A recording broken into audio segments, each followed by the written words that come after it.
Magdamag na tinutukan ng netizens ang mga isiniwalat ng ex-girlfriend ni Anthony Jennings na si Jamela Villanueva. Tila naging confirmation po ito sa pinag-usapan ring breakup at cheating post niya nitong Oktubre.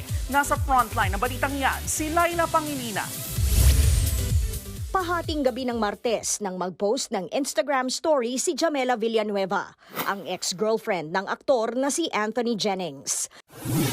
Sabi ni Jamela, matapos niyang marinig ang mga salita patungkol sa kanya at kanyang pamilya ay hindi na niya kayang manahimik pa. Nagpapasalamat naman daw siya kay Anthony sa pagsisiwalat ng totoo.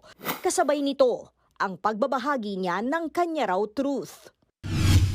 Kabilang na nga rito ang ilang screenshots ng umano'y bahagi ng betrayal conversations sa pagitan nina Anthony at ng aktres na si Maris Racal. May mga pagkakataong nagkapalitan daw ang dalawa ng mga mensaheng tulad ng I love you, come be my pillow, kiss na lang kita mamaya, at that was so hot. Sa puntong yan, kinumpronta raw ni Jam si Anthony. Dito na umamin ang aktor na hinila siya sa girl CR ng aktres at nag-make-out sila. Tinanong daw ni Jam kung bakit siya pumayag. Ngunit lagi raw dinadahilan ni Anthony na kailangang unawain si Maris dahil magka-love team sila.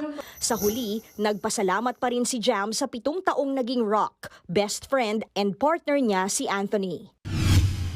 Mensahe niya sa ibang mga babae, huwag siyang gagayahin na tumagal ng 3 buwan bago niya natanggap ang realidad ng sitwasyon. Hinayaan daw niya itong mangyari sa pag-aakalang ito ang paraan para suportahan sina Anthony at Maris noon.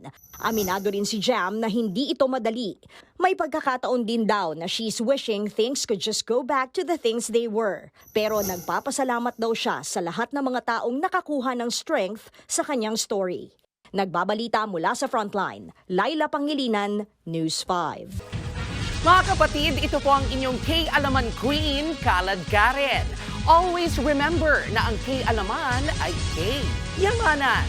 Kaya para sa latest showbiz news at dagdag impormasyon, mag-follow at mag-subscribe sa social media pages ng News 5. Okay?